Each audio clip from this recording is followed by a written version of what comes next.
A few years ago, I remember sitting on my couch on a Friday night after payday, and my paycheck had just hit the account.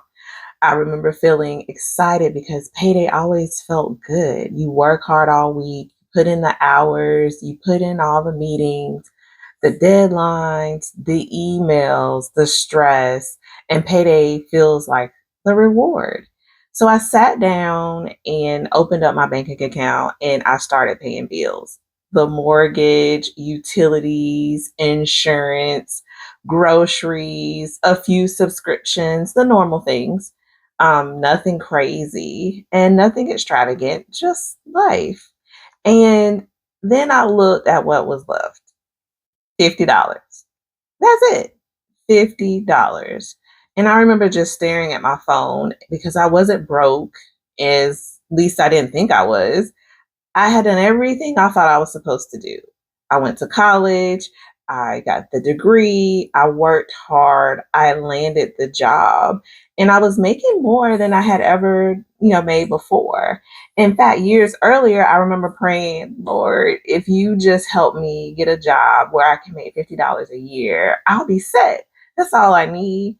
And anybody else ever pray something like that, maybe your number wasn't 50,000, maybe it was 60, maybe it was 80, maybe it was 100,000, but somewhere in your mind, you had a number that you believed would finally make everything feel easier, a number that would make the stress go away, that would solve your money problem. And when I finally reached mine, I was excited. I was so grateful. I was just like, I'm on top of the world. I feel so blessed. God has blessed me. He listened to my prayer and answered it. But then something happened that completely confused me. The stress came back. Actually, it got worse because now I had more money, but I also had more stuff. A bigger apartment, a bigger car payment, more shopping. I was eating out more. I had more upgrades and suddenly more everything. And I realized something. More money didn't automatically create peace for me. In my case, it simply funded a more expensive lifestyle than I had before. And if you've ever looked around your life and thought, wait a minute, we make decent money. Why am I still feeling stressed about all of this stuff? Why does it feel like we're working so hard and still worrying about what we're going to do tomorrow? I want you to know something. You're not alone. I've been there. And more importantly, you're not broken. Because the people who seem calm about money aren't always the people making the most money. Many times they're simply practicing different habits. And today I want to share the 5 habits I've noticed financially peaceful people have, not because they're perfect or they're rich, but because these habits make financial stress less likely to take over their lives. And I have personally lived both of these. And I've lived the side where money felt stressful, and I've experienced the side where money feels so much calmer. And trust me, the difference wasn't just income, it was the habits that I had built around it. Now, before we get into the habits, I think we need to talk about something that doesn't get discussed enough. Most people assume financial stress comes from lack of money. And sometimes that's true, but not always. I've met people that make less money than me who seemed far more peaceful about where they are and what they have in life. And I've met people making significantly more money than me and were completely just stressed out and wound up. Like, why? Because financial stress isn't always about how much you make in the dollars. A lot of times it's about the pressure. It's about uncertainty because you don't know what that is. It's about feeling like one unexpected expense could throw everything off, and then you're in a tunnel of trying to get your way out of it. It's about lying awake at night wondering if you're doing enough. It's about checking your bank account about 3 times a day, and it's about getting paid and wondering where it all went. Like, I'm working this hard. Where is all the money going? And if you're a busy mom watching this, you know exactly what I'm talking about because it's not just your money you're carrying, it's your family, your children, the future that you're planning out for your family and the generations, your responsibilities. And that's why these habits matter so much because they don't just change your finances, they change how you feel about your finances. And that's where financial peace begins. The first habit is simple. Financially peaceful people, they leave room for margin. And margin is breathing room. It's that space. It gives you flexibility. It's not spending every dollar that comes into your household because you can. And this habit, it changed everything for me. Growing up, I watched my parents work incredibly hard, and there were seasons where things got really tight. I remember times when work wasn't coming in the way my parents expected. I remember seeing the stress, how they felt about trying to get things figured out. I remember family members stepping in temporarily that they would ask for help. And even as a child, you don't forget those things. Those moments, they stay with you. And it kind of builds that fence and boundaries around, the feelings that you have. You don't want to have that feeling as you get older. And then as I got older, I had my own experiences. I've dealt with health issues. I spent time in hospitals. I've watched my medical bills, they blow up and show up. And I'm just like, this is an unexpected bill I wasn't thinking I needed to pay. And now I have that sinking feeling like I'm supposed to figure out where I get this money from to pay for this and cover it. But something changed once we started building margin. A few years ago, our vehicle needed new tires. We have this happen. You guys have had this happen. And if you've bought tires, you know they're expensive. They're not cheap. And we're looking at hundreds and hundreds of dollars. The old Ashley would have panicked and like grabbed the credit card and stressed all week how I'm going to, now that I'm using this, like I got to pay this back. I need to cut back on going out to eat or going to the grocery store. I'll wait on that luxury item. This time it was different because the money was already there. We had margin, we had prepared for it. And I remember thinking, this is what financial peace feels like. Not because I enjoyed buying tires, nobody enjoys buying tires, but because the problem didn't become a crisis. Then our water heater went out. That's another example. Same thing, not fun, but not devastating. And because we had margin, turned an emergency into an inconvenience. And that's a huge difference. Financial peace isn't having enough money for everything. Financial peace is having enough space when life happens, because life is going to happen. The car will break, the appliance, it will fail, and the medical bill will arrive. The unexpected expense will always show up. That's just life. The question is, will it become a crisis for you or is it an inconvenience? And margin helps determine that answer. The second habit is one that most people they try to avoid it. Not because they don't understand or they're lazy or they're irresponsible, but sometimes the truth is uncomfortable.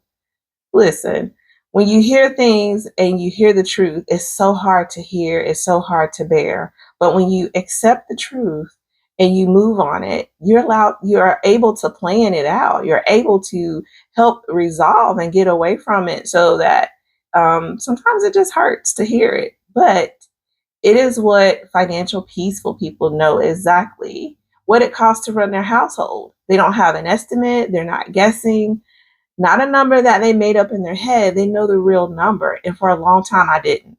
I thought I knew. I knew what my mortgage was. I knew what my car payment was. I knew what some of the big bills were. But if you asked me, Ashley, exactly how much does it cost for your family to live every month? I couldn't have told you. And honestly, I didn't really want to know because I was afraid of what I find. And maybe you felt that way too. Sometimes we avoid looking closely because we think ignorance protects us. We think if I don't look at it, maybe it's not that bad. But here's what I've learned: the uncertainty creates more stress than the truth. When I finally sat down and looked at everything, I was shocked. I remember thinking, we make all this money. Where is it going? Have you ever said that? I mean, how many times? You get paid, you work hard, the money starts to come in, and sometimes it just disappears. And then that happens month after month, and you're left wondering what happened.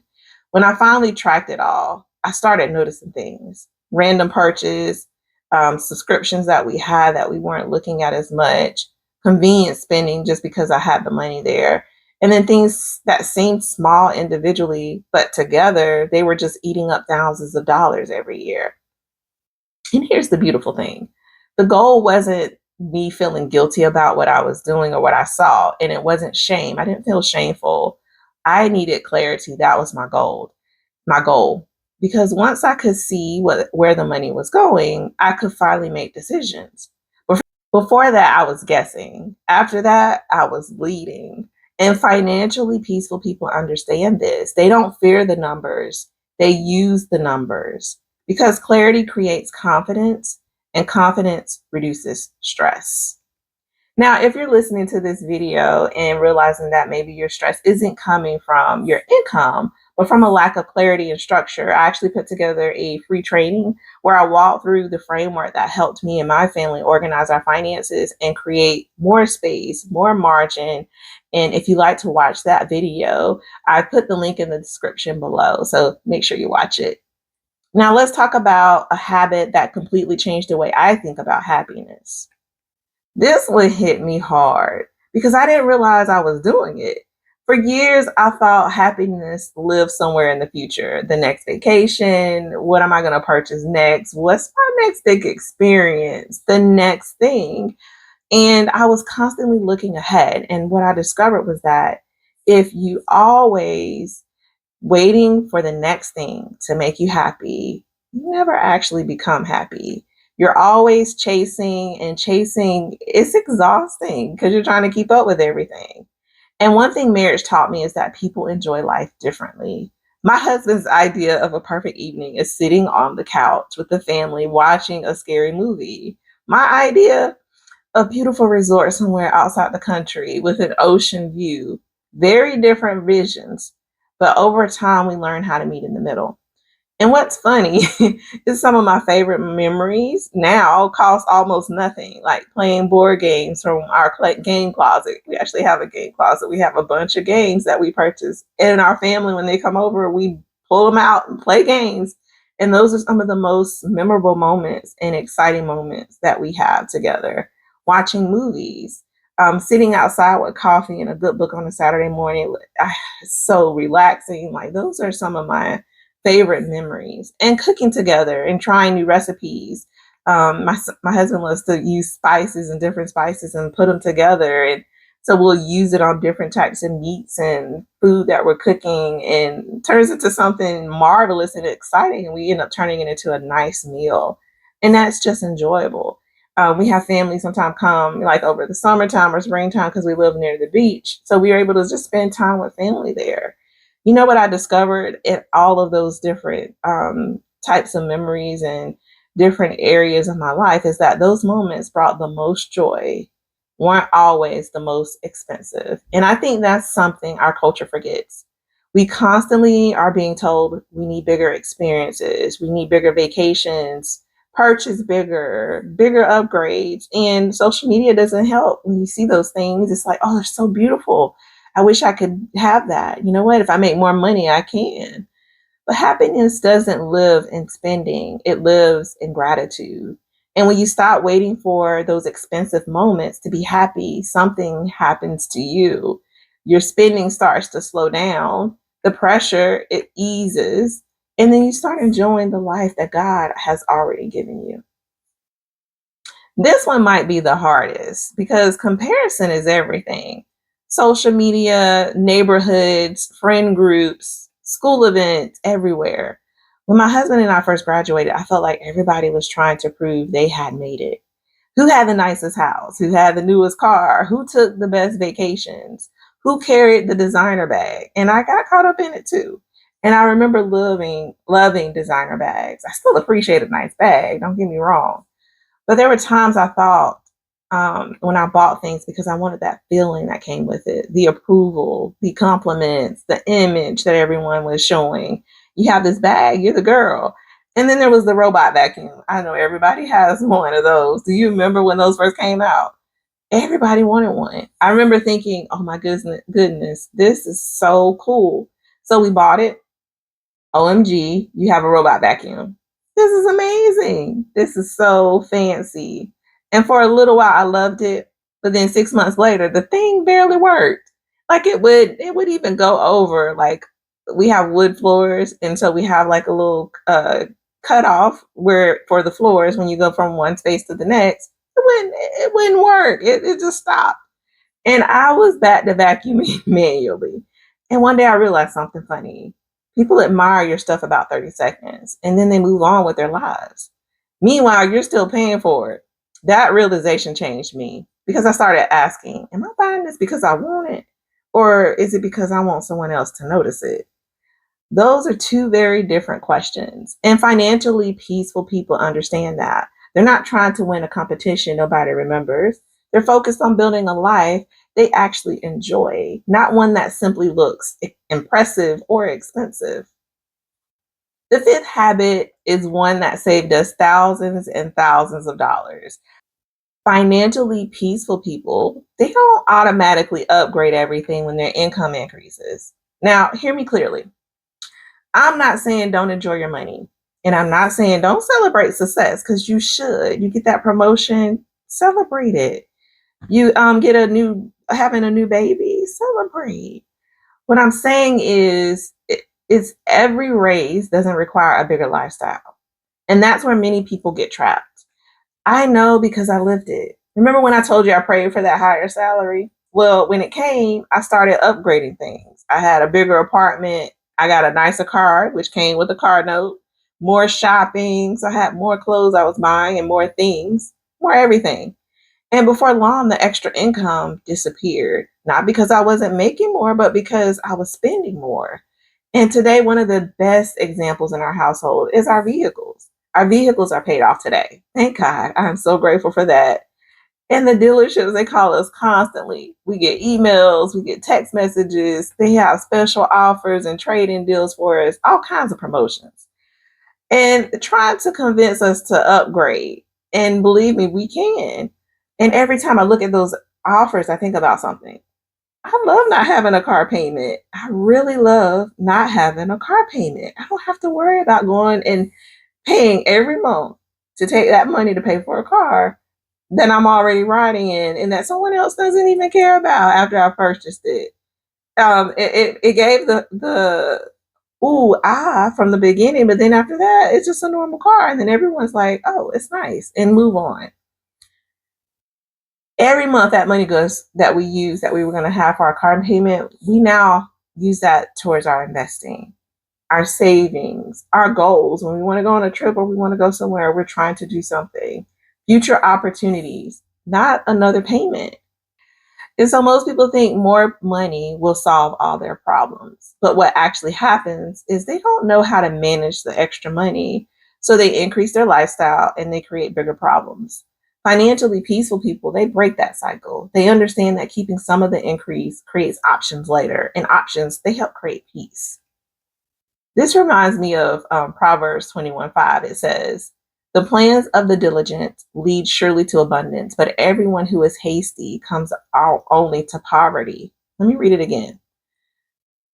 The plans of the diligent lead surely to abundance, but everyone who is hasty comes only to poverty. I love this verse. It reminds me that peace doesn't come from rushing. It doesn't come from chasing things. It doesn't come from constantly upgrading. It comes from planning. It comes from stewardship. It comes from being intentional with what God has already entrusted to us. And I think sometimes we pray for increase before we've learned to steward what we already have. I've been there. I wanted more. I was praying for more. I was hoping for more. But over time, I've learned something. If I can't steward today's resources well, why would I expect tomorrow's resources to bring peace? Listen, let me say that one more time. I know this is hitting someone. If I can't steward today's resources, why would I expect an increase and be able to steward in peace if I get more resources tomorrow? The blessing isn't always more money. Sometimes the blessing is the wisdom to manage what you already have. And when that wisdom grows, peace grows with it. So let's quickly recap. People who rarely stress about money, they leave room for margin. They have space. They know their true cost of living. They're not just guessing. It's not an estimate. They know the number. They stop waiting for expensive moments to be happy. They use the things and be content with what they have, and they practice contentment instead of competition. And they don't upgrade everything every time their income increases. Notice something? None of these habits require you to make more money. They're small habits. They're simple habits. But over time, they create something powerful, peace. And that's really what most of us are after anyway. Not just more money, We want more peace. When you ask for more money, you expect to have peace with it, more confidence, stability, have freedom to do what you want with it because you don't have to worry about things. Financial peace isn't built through this one giant decision. It's built the same way your health is built. You have to make one choice at a time, one habit at a time, one step at a time. And eventually, those small habits become a lifestyle. And a lifestyle that allows you to enjoy the life God has given you instead of constantly stressing about it. And I can tell you from experience, I don't feel like I have to impress people anymore. God has strengthened me through experiences. He's brought the right people into my life at the right time, the right resources, the right lessons. And sometimes I can't see it when they're in my life at that moment until after it's done because He knows my path and He knows where it's going to end. And it's in those moments I realize, oh, wait a minute. He already had a bigger plan for me. I was thinking so small and He was thinking so big. And because of that, I steward money so differently today. Not perfectly, but differently. And that difference has brought more peace into our home. And that's what I want you for you as well. So if this video encouraged you, make sure to subscribe to the channel because every week I try to share practical ways for busy families and people like us, right? To simplify your finances, create that space and that peace around your money. And if you know another mom who's working hard, who's making decent money, but still feels stressed about finances, share this video with her. It may touch her. It may be able to encourage her and let her know that she's not alone in this journey. We've all been there, at least in my experience. Most of the people I've talked with, they've all been through this. And before you go, I want to hear from you in the comments. Which of these 5 habits do you think would reduce your financial stress the most right now? Is it creating margin, knowing what your true number is? Is it practicing contentment? Is it enjoying simpler moments or avoiding lifestyle upgrades? Let me know in the comments below. And thank you so much for being here, and I'll see you in the next video.